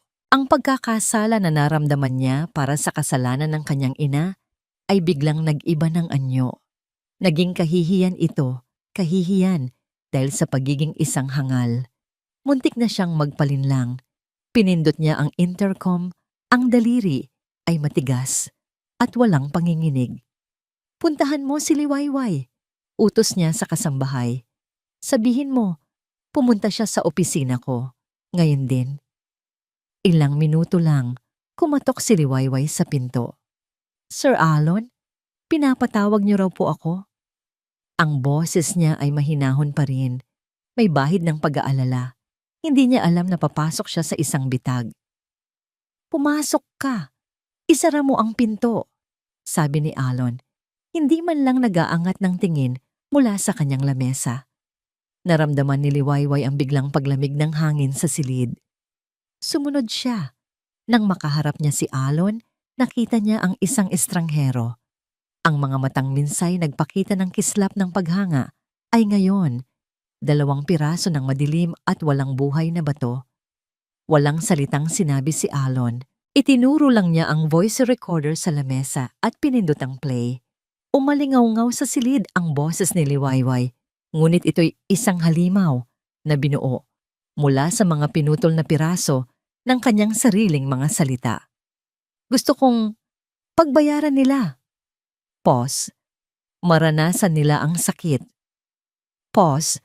Gusto kong makuha. Isang mas mahabang pause. Ang lahat. Nanlaki ang mga mata ni Liwayway. Napailing siya. Hindi makapaniwala sa kanyang naririnig. Sir? Hindi po yan ang ibig kong sabihin. Pinutol po yan. Kinausap po ako ni Ma'am Isla. Huwag mo nang isama ang asawa ko rito. Putol ni Alon. Ang boses ay kasing talim ng bubog. Sa wakas ay tumingin siya sa kanya. Ngunit ang tingin niya ay tumatagos lang na para bang isa siyang basurang kailangang itapon. Huwag ka nang magpanggap, Liwayway. Narinig ko na ang lahat ng kailangan kong marinig. Pero sir, hindi totoo yan. Nagsimula ng mamuo ang luha sa kanyang mga mata. Pinag-uusapan po namin ang katarungan para sa nanay ko. Hindi po pera ang habol ko. Maniwala po kayo sa akin. Tumayo si Alon, dahan-dahan, na parang isang hukom na maglalabas na ng kanyang sentensya. Naglakad siya papunta sa isang malaking painting sa pader. Itinulak ito ng bahagya para ipakita ang isang safe na nakatago sa likod. Pinihit niya ang kombinasyon, binuksan ito, at kumuha ng isang makapal na bungkos ng pera. Bumalik siya sa harap ni Liwayway na ngayon ay humahagulgol na. Ang bawat hikbi niya ay hindi awa ang idinulot kay Amalon, kundi inis. Para sa kanya, ito ay bahagi ng isang napakagaling na pag-arte. Ito ba? Tanong niya. Iwinawas-iwas ang pera sa harap ng mukha ng dalaga. Ito ba ang katarungan na hinahanap mo? Ito ba ang lahat na gusto mong makuha? Hindi makasagot si Liwayway. Tanging mga hikbi lang ang lumalabas sa kanyang bibig. Sige, sabi ni Alon sa isang nakakainsultong tono. Kung ito ang gusto mo, heto. At sa isang marahas na galaw, inihagis niya ang bungkos ng pera sa paanan ni Liwayway. Ang mga papel na 1,000 ay kumalat sa sahig na parang mga tuyong dahon, isang simbolo ng kanyang durog na pagkatao. Iyan ba ang halaga ng sakit na dinanas ninyo? Patuloy niya, bawat salita ay isang dagdag na sampal. Kunin mo ang lahat ng yan at umalis ka na sa pamamahay ko. Ayoko nang makita pa ang pagmumukha mo. Sa gitna ng lahat ng sigawan at iyakan, bumukas ng bahagya ang pinto. Si Sinag. Nakatayo siya roon, maliit at nag-iisa. Narinig niya ang lahat. Nakita niya ang kanyang ama na sumisigaw at ang kanyang liway na umiiyak sa sahig, napapaligiran ng pera. Ang mga mata ng bata ay napuno ng isang takot na hindi pa kailanman nakita ni Alon. At pagkatapos, isang tunog ang lumabas sa bibig ni Sinag, isang tunog na hindi narinig ni Alon sa loob ng maraming buwan. Hindi isang salita, kundi isang nakakapunit pusong sigaw ng pagtangis. Wah! Tumakbo ang bata, hindi papunta sa kanyang ama, kundi papunta kay Liwayway. Niyakap niya ng mahigpit ang binti ng dalaga na parang ito ang kanyang tanging kanlungan sa gitna ng isang malakas na bagyo. Yaya, Yaya, bulong nito habang umiiyak. Natigilan si Alon. Sa isang sandali, gumuho ang kanyang galit. Nakita niya ang ginawa niya. Sinaktan niya hindi lang ang babae, kundi pati na rin ang sarili niyang anak. Ngunit ang laso ng pagtataksil ay mas malakas. Ang kahinaan ay kailangan niyang burahin. Lumapit siya at marahas na hinila si Sinag palayo sa pagkakayakap nito kay Liwayway. Huwag mo siyang hahawakan. Sigaw niya, mas para sa sarili niya kaysa kay Liwayway. Sir, parang awa niyo na. Huwag niyong saktan ng bata. Pagmamakaawa ni Liwayway, ngunit hindi na siya nakinig. Binuhat niya ang nagwawalang si Sinag. Tumingin siya sa pinto. Ang kanyang mukha ay isang maskara ng walang awang galit. Guardia! Sigaw niya. Ang boses ay dumagundong sa buong pasilyo. Mga gwardiya! Palabasin niyo ang babaeng yan sa pamamahay ko. Ngayon din, walang salitang kayang ilarawan ang kahihiyan na naramdaman ni Liwayway habang kinakaladkad siya ng 2 gwardiya palabas ng opisina ni Alon. Ang mga pera sa sahig ay tila mga matang mapanghusga na nakatitig sa kanya. Ang pag-iyak ni Sinag, na pilit na kinukuha mula sa kanyang ama, ay parang mga punyal na tumatarak sa kanyang puso. Ang bawat hakbang palabas ng mansyon ay tila pagtapak sa nagbabagang uling. Ang mga kasambahay na dating ngumingiti sa kanya ay ngayon nakayuko lang, hindi makatingin. Ang ilan ay may bakas ng awa. Ang iba ay may takot. Siya na ngayon ang bagong kwento, ang bagong babala, ang katulong na nagtangkang mangahas. Nang bigyan siya ng ilang minuto para kunin ang kanyang mga gamit, wala siyang ibang kinuha kundi ang maliit na bayong na dala niya noong unang araw. Ang suot niyang uniforme ay tila isang kasuotan ng bilanggo. Habang papalabas siya sa malaking pinto ng Hacienda de la Esperanza, nagsimulang pumatak ang ulan. Sa una, mahinahon lang. Pagkatapos ay bumuhos ito ng malakas na parang nakikidalamhati ang langit sa kanya. Hindi siya sumilong. Hinayaan niyang basain ng ulan ang kanyang buhok, ang kanyang mukha, ang kanyang buong pagkatao, na para bang umaasa siyang mahuhugasan nito ang sakit at ang dungis na ibinato sa kanya. Kasaysayan. Ito ay kasaysayan na umuulit sa sarili nito. 20 taon na ang nakalipas. Ang kanyang ina ay pinalabas din sa malaking tarangkahang iyon. Dala-dala ang isang kasalanang hindi niya ginawa.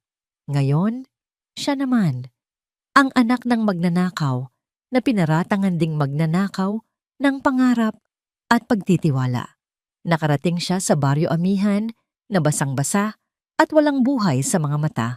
Ang amoy ng dagat at ang init ng pagtanggap ng kanyang mga kaibigan ay hindi sapat para punan ang malaking butas na iniwan ng hasyenda sa kanyang puso. Samantala, sa pag-alis ni Liwayway, tila umalis na rin ang liwanag sa Hacienda de la Esperanza. Ang katahimikan na bumalik ay hindi na payapa. Ito ay isang katahimikang mabigat, nakakabingi at puno ng lumbay. Si Sinag, na sa wakas ay natagpuan na ang kanyang tinig, ay muling naging pipi. Ngunit mas malala pa ngayon. Hindi na lang siya tumatangging kumain. Tinalikuran na niya ang mundo. Maghapon siyang nakahiga sa kanyang kama, nakaharap sa pader. Hindi kumikilos, hindi tumutugon. Ang tanging kinakausap niya ay ang munting halaman ng mirasol na itinanim nila ni Liwayway sa hardin. Ipinakuha niya ito sa isang katulong at ngayon ay nasa tabi na ng kanyang kama. Kinakausap niya ito sa pamamagitan ng kanyang mga daliri. Hinahaplos ang mga dahon na parang balat ng kanyang nawawalang yaya. Si Alon naman ay nagkulong sa kanyang opisina. Ngunit hindi na mga papeles ang kanyang kaharap, kundi isang bote ng mamahaling whiskey at ang monitor ng CCTV. Ang screen na dating nagpapakita ng masasayang sandali ni Liwayway at Sinag sa hardin ay ngayon walang laman. Isang blangkong paalala ng kanyang malaking pagkakamali. Ang mamahaling whiskey ay dumaloy sa kanyang lalamunan, ngunit hindi nito kayang patayin ang imahe ng umiiyak na mukha ni Liwayway o ang takot sa mga mata ng sarili niyang anak. Ang bawat hikbi ni Liwayway ay umuulit sa kanyang isipan, kasabay ng mga salita sa talaarawan ni Dahlia. Nagtaksil siya hindi lang sa isang babae, kundi sa alaala ng nag-iisang taong nagbigay sa kanya ng tunay na pagmamahal noong bata pa siya. Pumasok si Ayla. May dalang pagkain at may suot na maskara ng pag-aalala. "Darling, you need to eat. Hindi maganda yan sa'yo.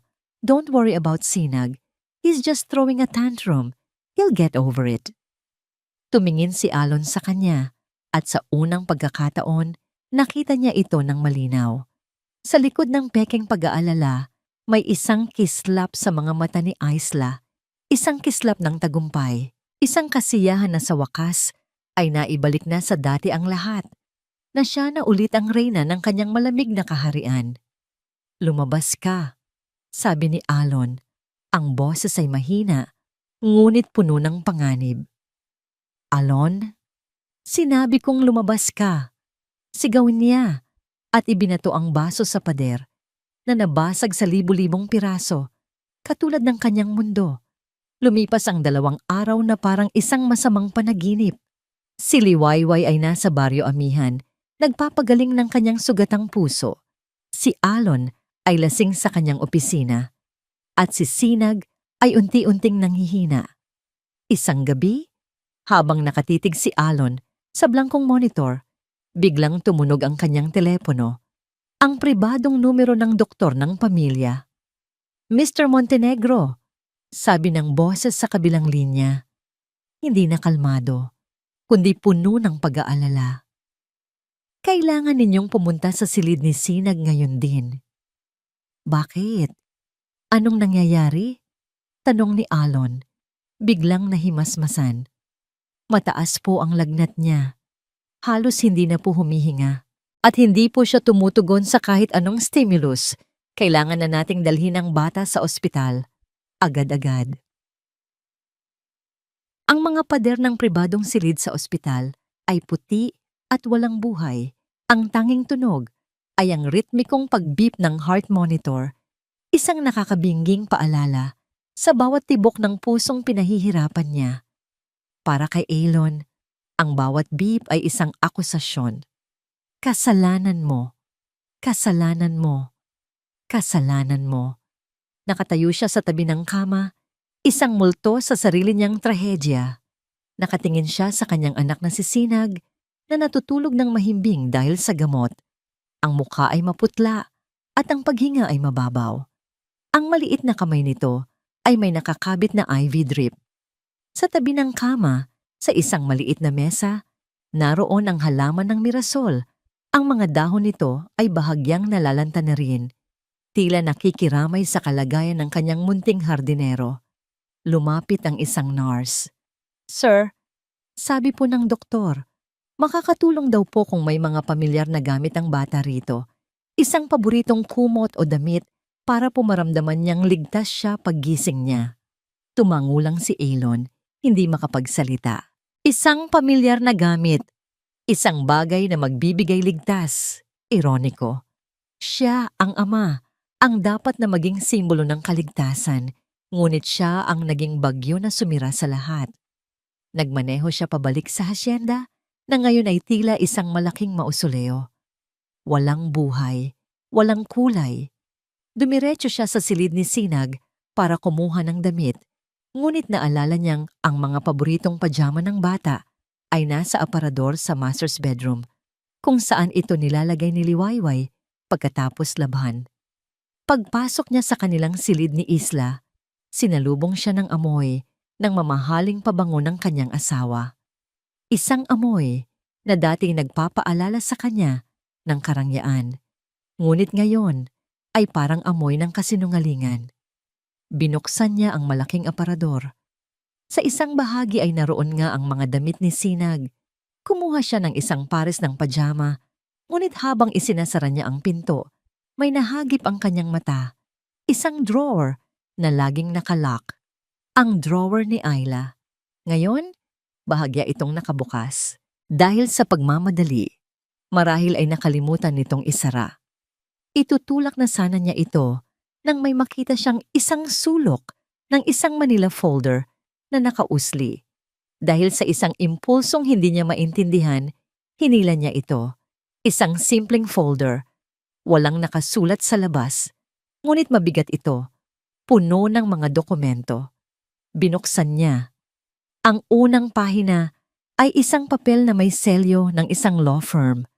Ang mga salita sa itaas ay tila tumalon at sumampal sa kanya. Deed of Adoption. Nanlamig ang kanyang mga kamay. Nagsimulang umikot ang kanyang paningin. Nagpatuloy siya sa pagbabasa. Adopting parents: Alon R. Montenegro, Isla S. Fuentebella Montenegro, child. John Doe, foundling, estimated to be 3 days old upon discovery. To be legally renamed Sinag Fuentebella Montenegro.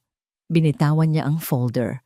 Ang mga papeles ay kumalat sa sahig na parang mga tuyong dahon sa taglagas. Ang bawat salita ay isang pako na lalong ibinabaon sa kanyang puso. Hindi totoo to. Ngunit sa pagtanggi ng kanyang isip, ang kanyang puso ay nagsimulang magkabit-kabit ng mga alaala. Isang mabilis na montage ng mga eksena ang dumaan sa kanyang isipan. Ang pagkairita sa mukha ni Isla tuwing yayakap si Sinag. Ang palagi nitong pag-alis para sa mga spa treatment at charity events sa halip na samahan ng bata. Ang pagtawag nito kay Sinag na ang batang iyan sa tuwing nag-aaway sila. Ang kanyang sinabi sa telepono noong araw na dumating si Liwayway. Huwag nating hayaang kontrolin ng isang bata ang buong buhay natin. Hindi iyon salita ng isang ina.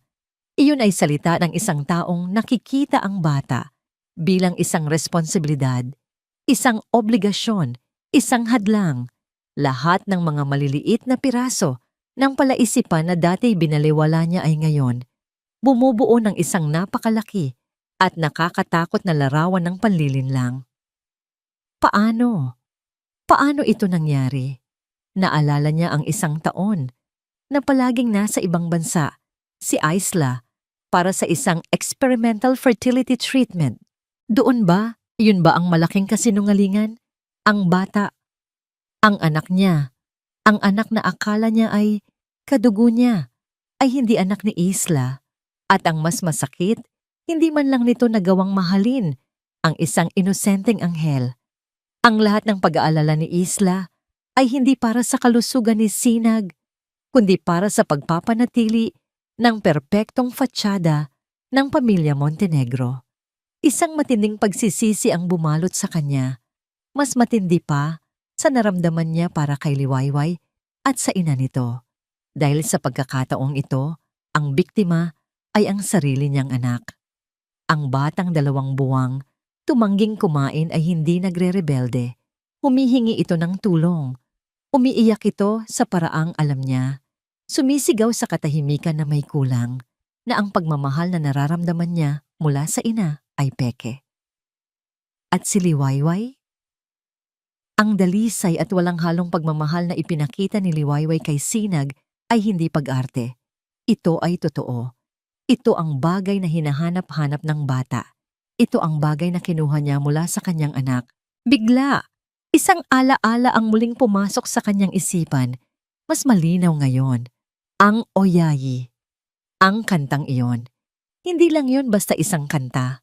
Naalala niya ang mga salita sa likod ng litrato na nakita niya kay Liwayway noong gabing iyon. Para sa aking alon, ang muntikong sinag na nagbibigay liwanag sa aking madilim na mundo. Ang kanyang yaya, si Dahlia, ay tinawag siyang Sinag, isang sinag ng liwanag. Ngayon, ang anak niya ay nagngangalang Sinag.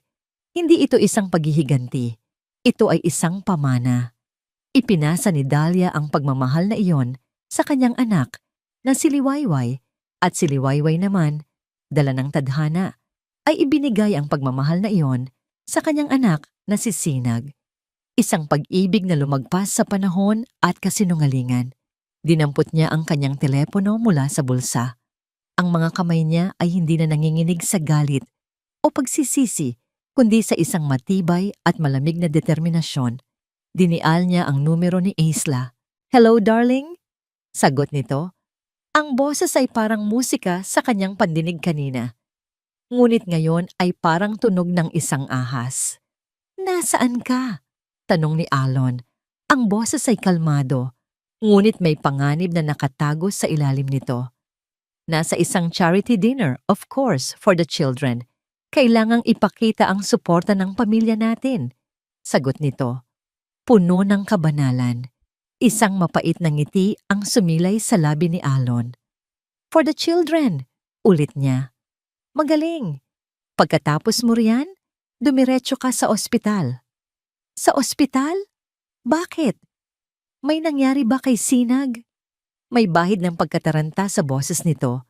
Ngunit alam na ngayon ni Alon na ito ay takot, hindi pag-aalala. Takot na masira ang kanyang perpektong mundo. "Oo," sagot ni Alon. "May nangyari at kailangan nating mag-usap." Hindi na niya hinintay ang sagot. Ibinaba niya ang telepono. Kinuha niya ang mga papeles ng pag-aampon at ang pajama ni Sinag. "Kailangan nating mag-usap," bulong niya sa sarili. "Tungkol sa anak." Ang pasilyo ng ospital ay naging isang arena. Hinintay ni Alon si Isla, hindi sa loob ng silid ni Sinag, kundi sa isang maliit at pribadong waiting room sa dulo ng hallway. Ayaw niyang marumihan ng kanilang kasinungalingan ang huling kanlungan ng kanyang anak. Dumating si Isla, dala-dala ang kanyang perpektong postura at ang kanyang mukha ng isang nag-aalalang ina. Nakasuot pa ito ng isang mamahaling evening gown, kumikinang sa ilalim ng malamlam na ilaw ng ospital. Isang anghel na bumaba sa isang impyerno. Alon, anong nangyari? Tanong nito. Ang boses ay puno ng drama. Kamusta si Sinag? Ang doktor? Anong sabi nila? Hindi sumagot si Alon. Tahimik lang siyang nakatayo. Hinahayaan ang katahimikan na maging isang tabing na bakal sa pagitan nila. Sa ibabaw ng mesa sa gitna ng silid, nakalatag ang isang bagay, ang Manila folder. Napansin ito ni Isla. Ang kanyang mga mata ay nanlaki ng bahagya at sa isang iglap, nawala ang lahat ng kulay sa kanyang perpektong mukha. Ano yan? Alam mo kung ano yan, Isla? Sabi ni Alon. Ang boses ay kalmado ngunit nakakamatay. Bawat salita ay tila isang patak ng asido. Binabati kita. Isang napakagaling na pagtatanghal sa loob ng 5 taon na panindigan mo. Hindi ko alam ang sinasabi mo.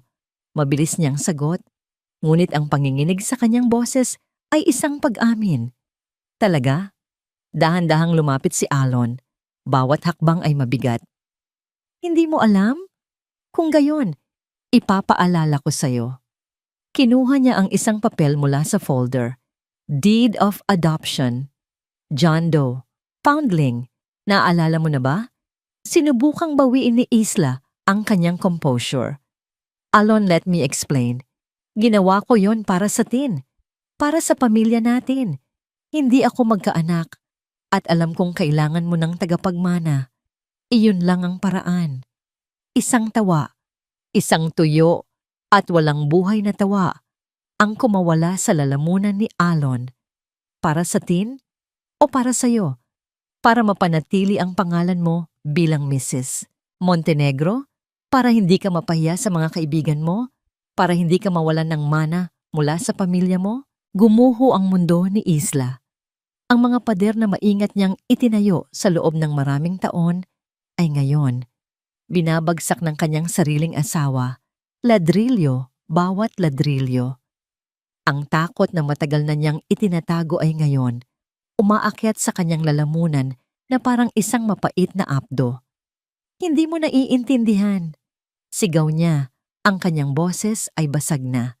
Hindi mo alam kung gaano kahirap ang maging isang Fuentebella na hindi kayang magbigay ng anak sa isang Montenegro. Ang kahihiyan, ang pressure, ginawa ko ang lahat para sa pangalang ito. Pangalan? Ulit ni Alon. Pangalan ang mas mahalaga sa'yo kaysa sa isang inosenteng bata? 5 taon, Isla. 5 taon mo siyang itinuring na parang isang palamuti sa bahay. Isang aksesorya para makumpleto ang imahe mo. At sa sandaling iyon, isang bagay sa loob ni Isla ang sumabog. Ang lahat ng kanyang pinigil na galit, pagkabigo, at pagkasuklam ay bumulwak na parang isang bulkan. Ang maskara ng kabutihan ay tuluyan ng nalaglag, inilalantad ang halimaw sa ilalim nito. Oo, umalingaw-ngaw ang kanyang sigaw sa pasilyo. Oo, isang palamuti. Dahil sa tuwing tinitingnan ko siya, ano sa tingin mo ang nakikita ko? Nakikita ko ang kabiguan ko. Isang paalala na hindi ako sapat, na hindi ako isang tunay na babae. At pagkatapos, darating ang isang hamak na probinsya ng katulong at sa isang iglap, nakuha niya ang lahat ng pagmamahal na dapat ay sakin. Ang pagtingin mo, ang pagyakap ng batang yan. Oo, ginawa ko ang lahat para paalisin siya. I recorded her. I cut the words. I framed her. At gagawin ko ulit kung kinakailangan. Inamin niya ang lahat. Sa wakas, malaya na siya sa bigat ng kanyang mga kasinungalingan. Ngunit ang kalayaan ay may kasamang pagkasira. Nakatayo lang si Alon. Tinatanggap ang bawat salitang ibinabato sa kanya. Walang gulat, walang galit. Tanging isang malalim at nakakapanghinang kalungkutan. Ang babaeng pinakasalan niya. Ang babaeng inaakala niyang kapareha niya sa buhay ay isang estranghera pala. Hinintay niyang matapos ang kanyang pagwawala. Nang humihingal na ito, ang kanyang make-up ay basag na dahil sa luha ng galit. Nagsalita si Elon sa huling pagkakataon. Tapos ka na ba? Tanong niya. Ang boses ay kalmado na. Dahil ako, tapos na rin. Tumingin siya ng diretso sa mga mata ni Ayla at sa pagkakataong ito, wala nang natirang pagmamahal o awa. Hindi mo kailanman minahal ang batang yan. At sa tingin ko, hindi mo rin ako kailanman minahal. Minahal mo lang ang pangalang Montenegro at ang lahat ng kaakibat nito. Tumalikod siya. Bukas na bukas, tatawagan ko ang abogado ko. Magsasampa ako ng annulment at kukunin ko ang sole custody kay Sinag, ang anak ko. Naglakad siya palayo. Bawat hakbang ay isang paglaya mula sa isang 5 taong kasinungalingan. Hindi na niya narinig ang pagtawag ni Ila. Ang tanging gusto niya ay bumalik sa silid ng kanyang anak. Pagpasok niya, nakita niya ang isang nurse na inaayos ang kumot ni Sinag. Ngumiti ang nurse sa kanya. Nagising po siya kanina, sir. May hinahanap. Sino no? Tanong ni Alon. Isang pangalan po ang binulong niya bago siya nakatulog ulit, sabi ng nurse. Sabi niya po, Liway. Tumango si Alon. Isang luha ang pumatak mula sa kanyang mata. Ngayon, alam na niya ang kailangan niyang gawin. Kinuha niya ang kanyang telepono. Sa contact list, hinanap niya ang numerong ibinigay sa kanya ng kanyang investigador. Isang numerong nakarehistro sa isang maliit na tindahan sa Baryo Amihan. Nagdial siya. Ang kanyang puso ay puno ng takot sa pagtanggi, ngunit mas puno ng isang maliit at nanginginig na pag-asa. Kailangan niyang ayusin ito. Hindi lang para sa kanyang anak, kundi para sa sarili niya. At para sa babaeng sinaktan niya ng lubos. Nagring ang telepono. Naghihintay siya. Ang dagat ay naging kanlungan ni Liwayway. Sa loob ng halos 1 linggo, doon niya ibinubuhos ang kanyang mga luha at hinahayaang ang alon ang humugas sa kanyang mga sugat. Ang bawat paghampas ng alon sa dalampasigan ay tila isang bulong ng pag-asa, isang paalala na ang lahat ng sakit ay lilipas din. Pinatawad na niya si Alon, hindi dahil madali, kundi dahil iyon ang tanging paraan para mapalaya ang sarili niya. Pinatawad na niya ang mga Montenegro, hindi para sa kanila, kundi para sa kapayapaan ng kaluluwa ng kanyang ina. Isang hapon, habang nakaupo siya sa buhanginan at pinapanood ang papalubog na araw, isang anino ang tumabon sa kanya. Nang mag-angat siya ng tingin, ang puso niya ay biglang tumigil sa pagtibok. Si Alon, nakatayo sa kanyang harapan. Mas payat, mas magulo ang buhok, at ang mga mata ay may malalim na lungkot na hindi niya pa nakikita dati. Wala na ang aroganteng amo, wala na ang makapangyarihang negosyante. Ang nasa harap niya ay isang lalaking lugmok at wasak, walang nagsalita. Tanging ang tunog lang ng alon ang maririnig. Si Alon ang unang bumasag sa katahimikan. Liwayway, sabi niya. Ang pangalan niya ay tila isang dasal sa mga labi nito. Tumayo si Liwayway, pinagpagan ng buhangin sa kanyang bestida.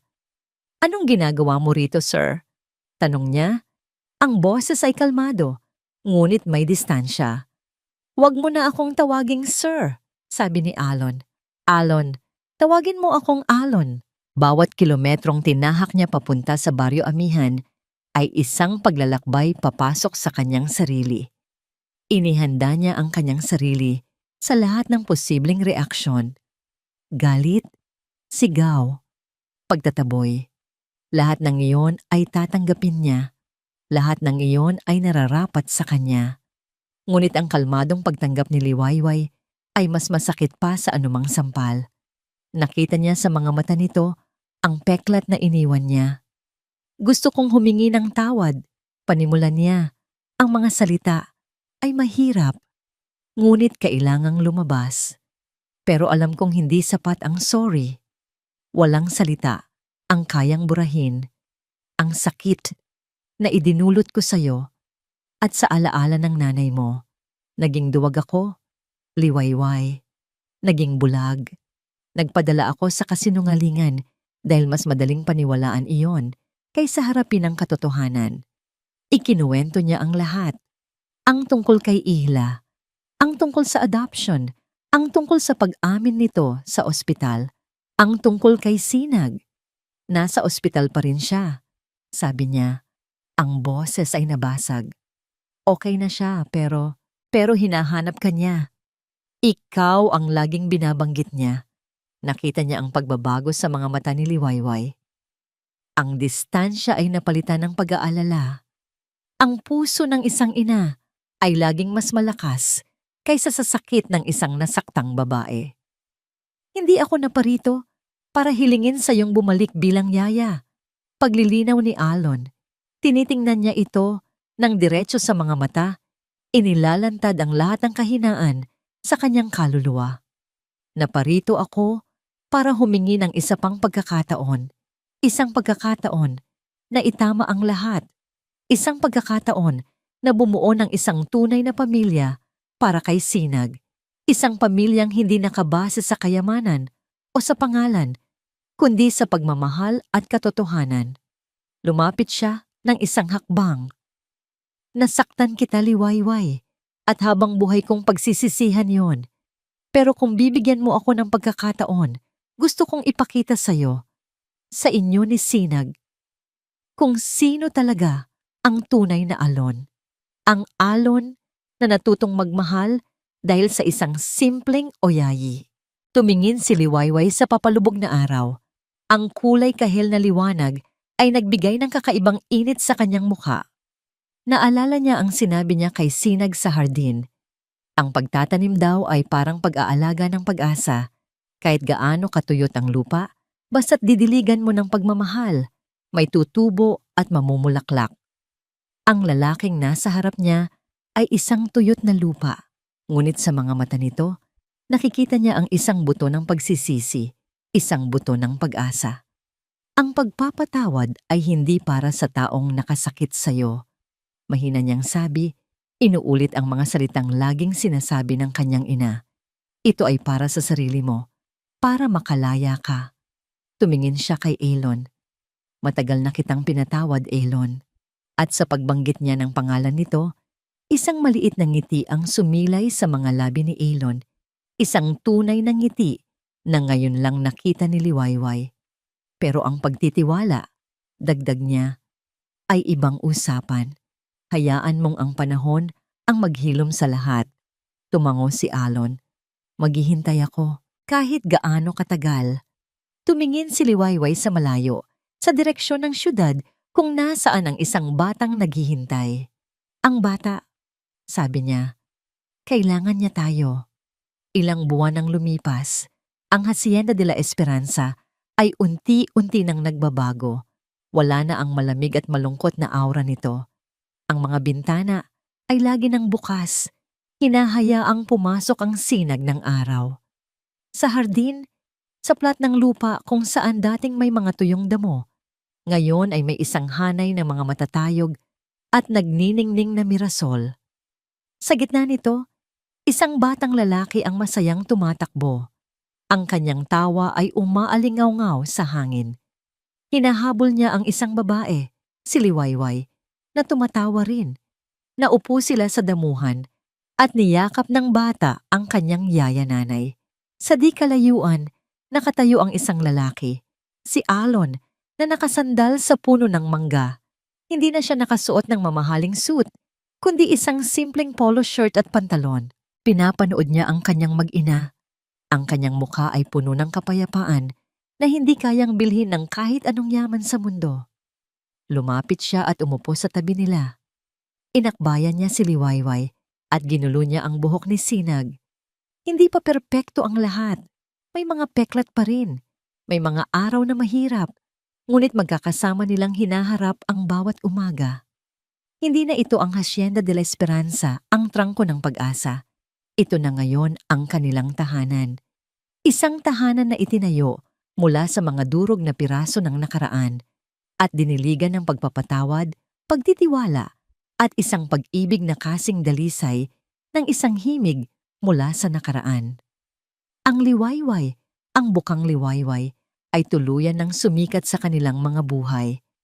At dito nagtatapos ang kwento ni na Alon, Liwayway, at ng munting si Sinag, Isang kwentong nagpapatunay na ang tunay na liwanag ay laging matatagpuan sa pagpapatawad at pagmamahal.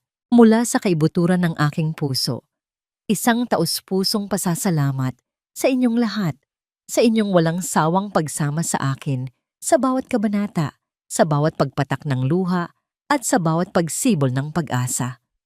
Ang pagsulat sa kwentong ito ay isang paglalakbay din para sa akin. Isang paalala na tayong lahat, mayaman man o mahirap, ay may mga sugat na kailangang hilumin at may mga kasalanang kailangang patawarin. Naway ang kwento ni na Alon at Liwayway ay mag-iwan sa ating mga puso ng isang mahalagang aral na ang tunay na kayamanan ay hindi nasusukat sa salapi, kundi sa kapayapaan ng kalooban, na ang pinakamalakas na pundasyon ng isang pamilya ay hindi perpektong imahe, kundi ang katatagan ng pagpapatawad. At higit sa lahat, na kahit sa pinakamadilim na gabi, laging may sisikat na bukang liwayway. Ngayon, nais ko namang marinig ang inyong tinig. Ano ang pinakapumukaw sa inyong damdamin? Sa anong bahagi ng kanilang paglalakbay kayo pinaka-nakaugnay? Ang inyong mga saloobin ay mahalaga sa akin. Maraming salamat muli.